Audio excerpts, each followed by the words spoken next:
Good morning, I'm Jessica Lovell, and today we bring you an encore presentation of one of our very favorite episodes. Our team is working behind the scenes right now to bring you more amazing stories when our live programming returns in February. If there is an urgent update from the health system, of course, we'll be right here and let you know first. Until then, please enjoy this encore presentation and make it a great day.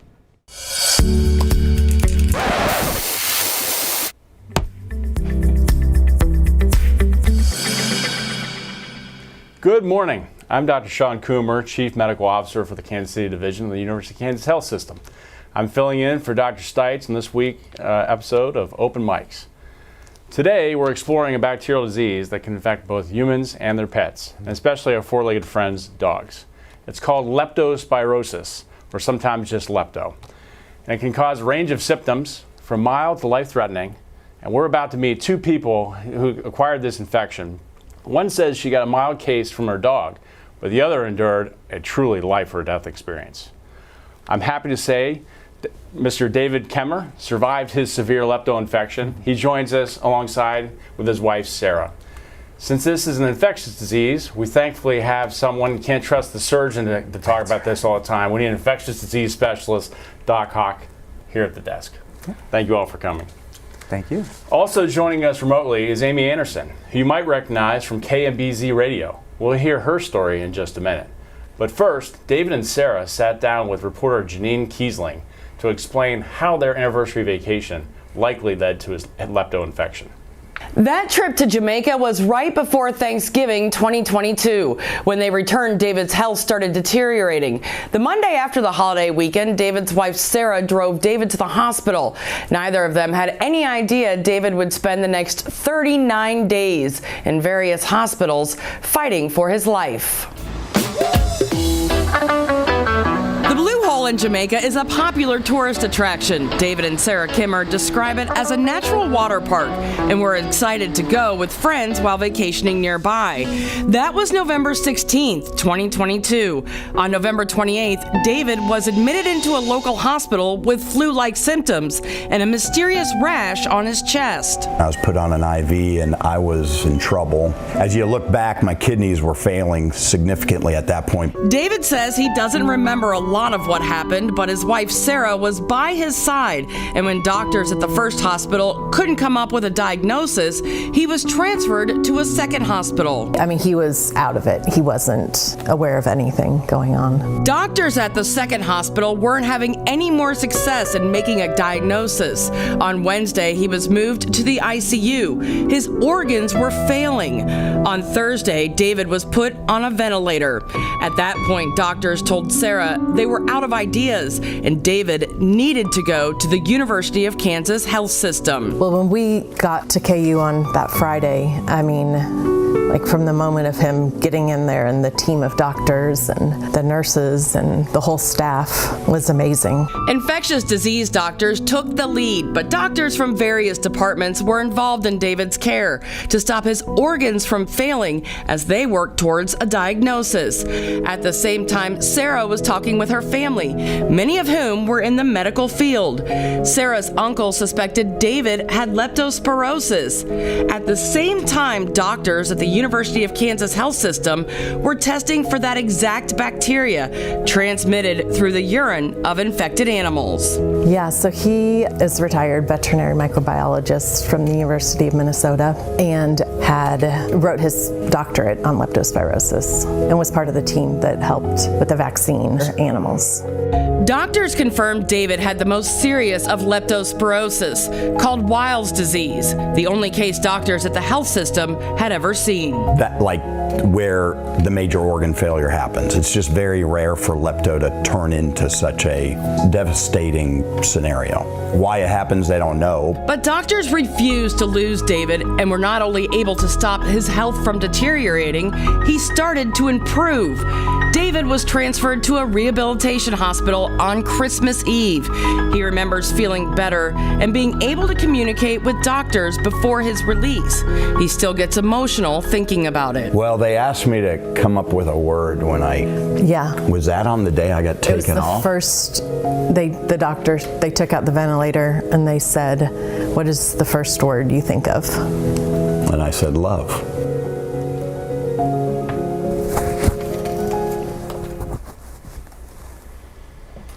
Well, David and Sarah, take us back. That's not fun to relive, is it? It's kind of emotional. I really appreciate you both being here and sharing with our audience. This is very important, and thank you so much. Can you take us back to the first day signs, everything, something was wrong? How quickly did it go from flu-like symptoms to organ failure? No, it was, we got back the Friday before Thanksgiving, and I would say the following Friday after Thanksgiving, it was getting scary. No. And then that's when you headed into the hospital soon thereafter? We managed the weekend via telehealth and tried checking for COVID and RSV, and she got Tamiflu, I think it was from Walmart, through telehealth. By Monday it was like, There's more going on. Yeah. we need a chest x-ray because we thought maybe it's pneumonia, just kept chasing issues. And when she was driving me for a chest x-ray, she said, I think we just need to get into a facility. Gotcha. So, obviously Dave was the patient, but we know behind the patient, there are patients as well. You're going through this with him, with a loved one, and it's sometimes tougher waiting and seeing as a loved one. How did you cope emotionally with that? And what did you do to kind of, seeing him critically ill and sedated and intubated, how did you deal with that? Well, definitely nothing you plan for. Lucky to have our 4 kids and our parents and lots of family and friends that were there to support us. Definitely had faith. They kept us going. And then also knowing that we were in the right place when we were at KU, that, we definitely had confidence in the team there to help. So,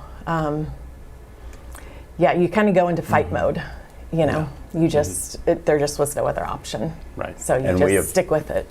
Friends that are in medicine and that little board of directors she That put helped together. me that understand. helped her. I didn't.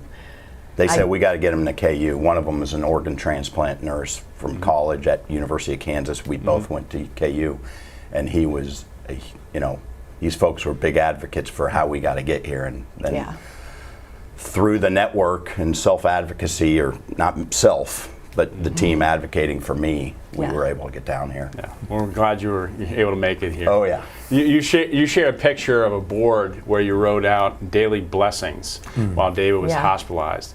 I see weaning ventilator settings and discontinued meds for AFib on there. Also, decorated room with a Christmas tree. Such a great idea. So what did this blessings board mean to you and your family? Well, it was a friend that had the idea, and it was to give hope, really. Just every day to be thankful for little steps of progress that he was making, to be able to share that with family and friends, and also to make a connection, I think, with, the nurses and doctors to let them know, who he is and who he means to people. Yeah, that's a fantastic idea. I wish more people did that. That's really a great idea. And we also posted pictures on the wall and did a whole collage just to see who he is. Yeah. And as the patient, as I started being around again, people would come in and ask me about the questions and ask me to explain who's who, and they love the dogs, and it just became very, to me, just people weren't just walking in to poke me, they were walking in to hear me, the story, which was cool. Yeah. Doc Hawk, turn to you. In the video, we said lepto is spread via animal urine. Yeah. How does it end up reaching humans? Yeah, I think that's a good question. Again, it is in the environment, the bacteria. It is really perpetuated by animals. What happens is the animals urinate in the environment, and people come into contact in the environment through the animal urine. I remember one of the first days, the first day that I actually was seeing you, and you were in the room, and we talked about what his risk factors were for the infection. And I got to see those videos, and I got to see the pictures of you in the water.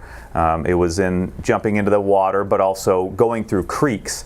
And we know this is a very common point of exposure for a lot of people. If you know about those people that are in those eco races where they are going through the jungle, a lot of them come into contact with creeks. We know that leptospirosis infections in those cases do occur. And so it's really through the environment, especially water sources. When you have animals close to there urinating and it gets in the water, and then humans come into contact when they go into the water.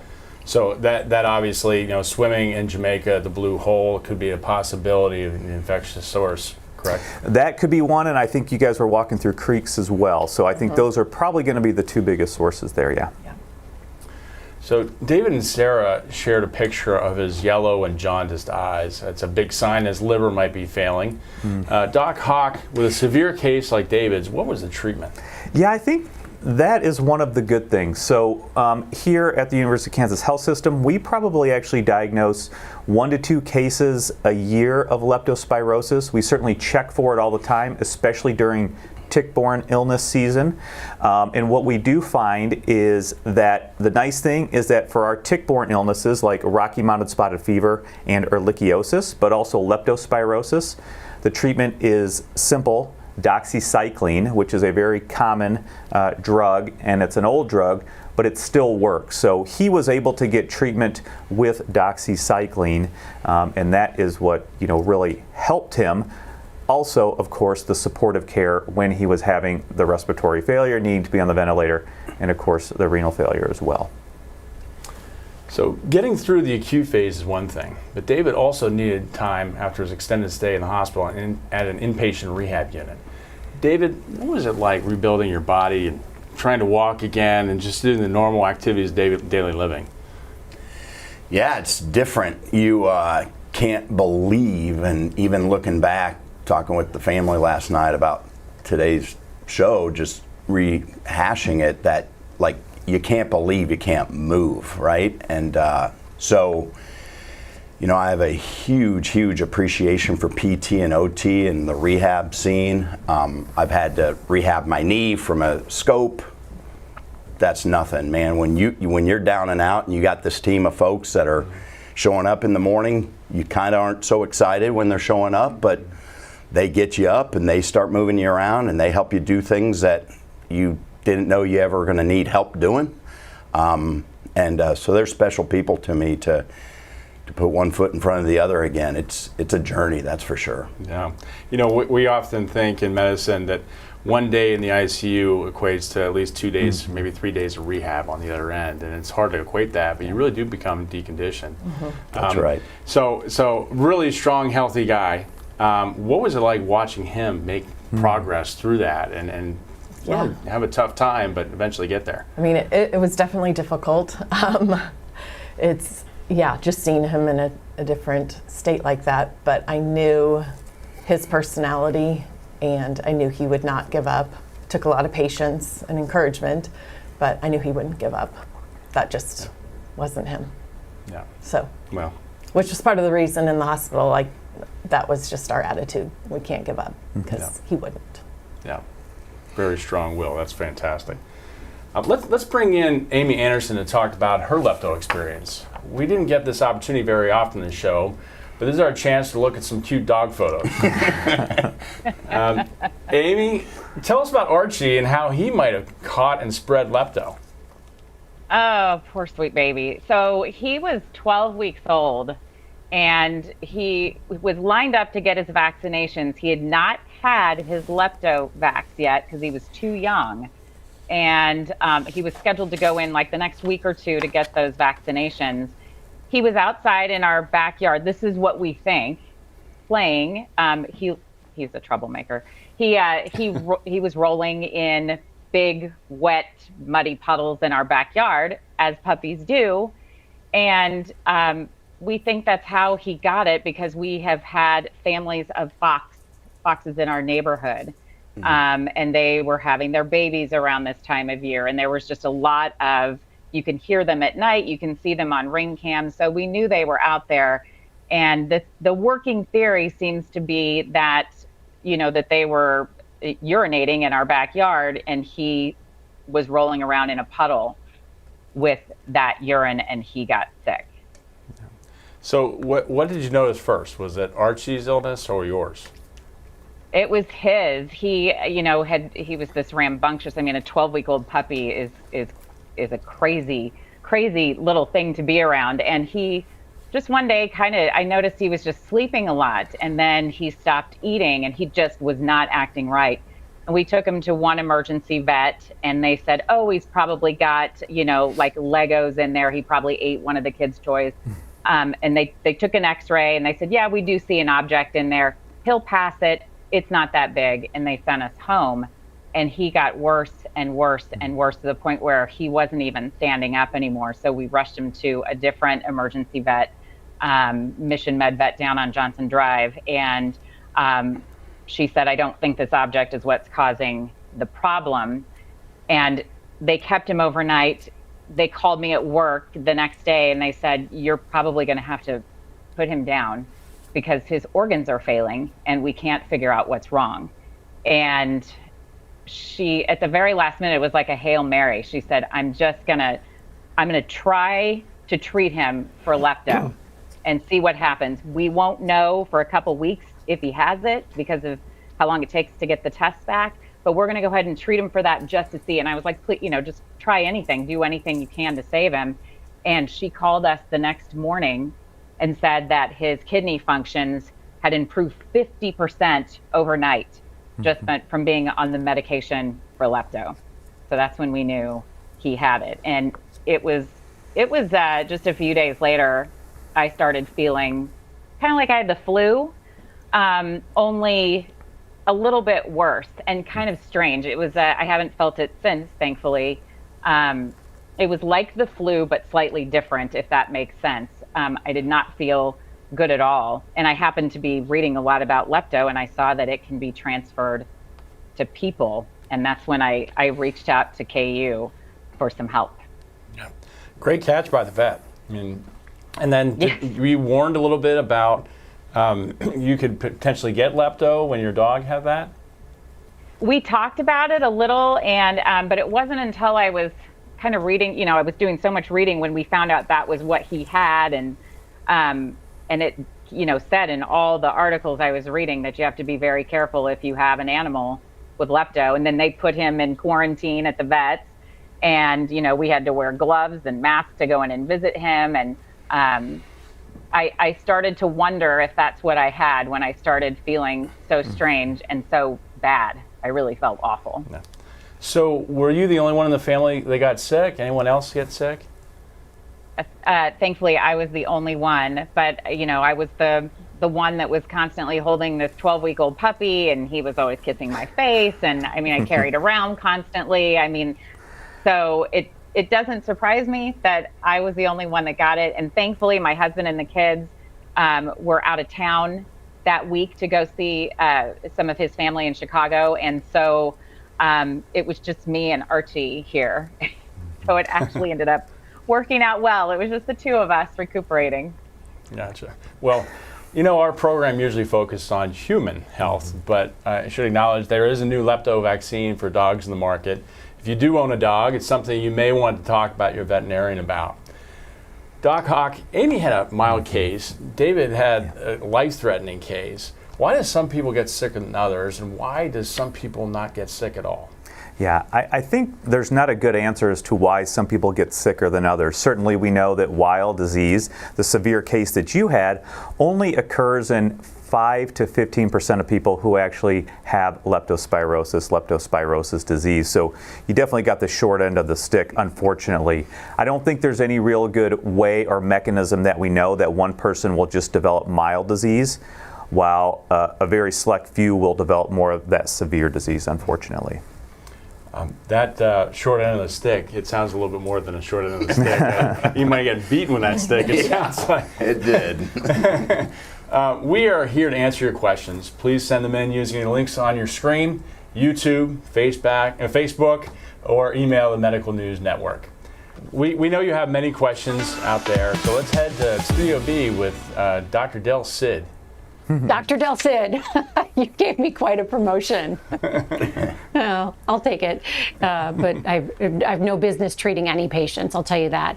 Amy wants to know, do petting zoos spread lepto? You want to take that? You know, again, I think we know that these organisms are in the environment. We know that the animals are the main reservoir. And so I think if you're going to petting zoos, I think it's reasonable that there could be exposure to leptospirosis. And this brings us to why it is so important to do one of those major pillars of infection prevention that Dr. Stites has always talked about and we've discussed. Adequate hand hygiene. So certainly if you are out in the environment, if you're going to petting zoos, if you're going to farms, any other contact with domesticated or wild animals that may be outside, I think it's important to continue to practice good hand hygiene. That includes alcohol, hand sanitizer, or soap and water. But I would say the answer is probably yes. There is probably some level of exposure. Does that mean you can't go to petting zoos and enjoy? No, not at all. But just make sure you're taking those precautions when you're done with the animals or done at the petting zoo for the day as well. Jeremy has a great question. Jeremy wants to know, are there common regions where you're more likely to catch lepto, or anywhere you could check how common lepto is when you go on vacation? That's such a good question, because a lot of people are probably rethinking whether they're going to go swimming in natural places on their vacation after hearing David's story. Yeah, you know, I think that's a good question. I don't know that there's any necessarily levels of lepto detected that I'm aware of. I would say that it's probably a ubiquitous organism, meaning it is all over the United States, as opposed to some regions of the United States that may have more viral illnesses spread by mosquitoes than others. I would say that lepto is probably going to be ubiquitous around whenever you're having contact around either domesticated animals, farm animals, or wild animals. If you're having that exposure in the environment, it's probably going to be more of a ubiquitous exposure.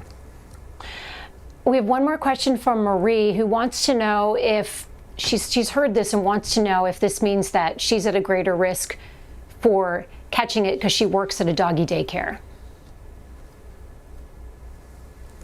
I would think that, yeah, you know, we've just heard this story from Amy about her dog, so I think it is reasonable, but I think you can take those precautions, and you know, hand hygiene is going to be the best thing for you and your family. If you're working in an area where there are animals, make sure to keep those areas clean as much as possible, but it does come back to you as that person, and I think the biggest issue is going to be, you know, hand hygiene. Probably try to avoid eating in areas around the animals if you can as well, and those will help decrease your risk. But I think just what we saw, you know, Amy's dog was out playing in the backyard, so there was exposure there. There's no reason why other dogs couldn't get exposure. Luckily, this is not a common illness, but I think it is important to be wary of it and understand. But also understand that you can protect and reduce your risk as much as possible. Joellen has a question, changing gears, about COVID. Joellen wants to know, Dr. Hawkinson, she remembers hearing something a while back about COVID possibly affecting the COVID vaccine, possibly affecting mammograms. Can you talk about that, what Joellen is referring to? Yeah, I thought we had done some shows on there where maybe they had showed some lymphadenopathy or increased lymph nodes. Don't remember exactly about the COVID vaccine affecting mammogram and the breast tissue in that way. I think we could probably get an answer to that question, but I know there was some mild changes on the mammogram possibly, but any of those changes would be transient and wouldn't overall affect probably the final report.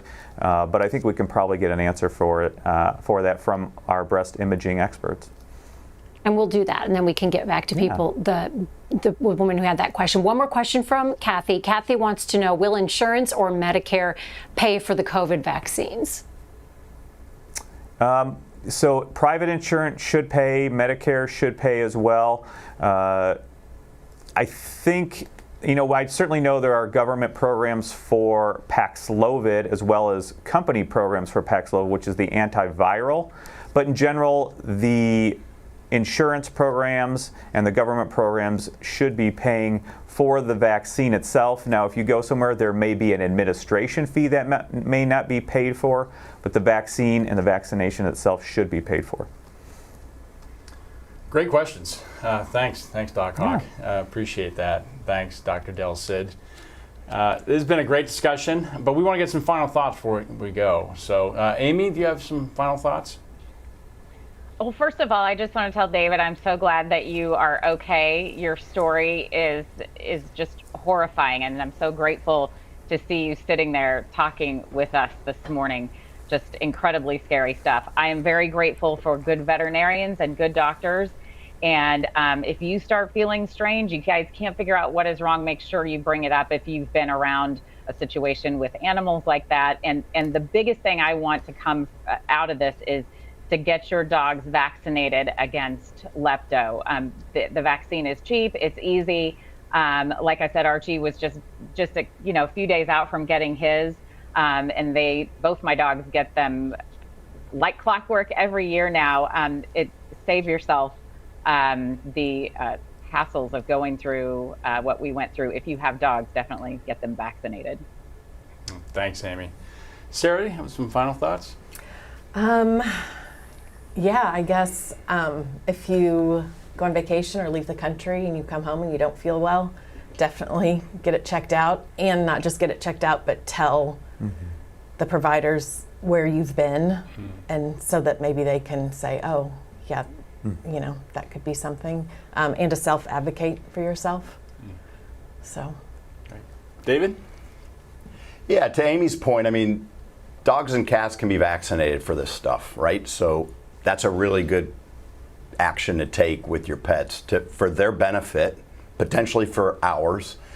And then I'll just leave it with this. Like, we went to a place, the Blue Hole, Dunn's River Falls, where Ocho Rio, the cruise ships come in, and hundreds, if not thousands of people can show up in these places every day. It is so crazy rare what happened to me. So super rare. We can't live our life scared. Thank goodness there's wonderful people in the world at KU and other places that can help you. And to Sarah's point, go in, self-advocate, let them know what you've been through. And if there was a sign that says there's a chance you could get this rare thing if you jump in this water, I would have jumped in the water anyway, right? So that's what I would leave, and be strong and have wonderful doctors and family supporting you. Great advice. Yeah. Thanks, David. Dr. Hawkinson? Yeah, I'd like to echo David's point. I was thinking that exact same thing. We are in a constant battle with the environment around us, and humans have been in that battle as long as humans have been on the planet.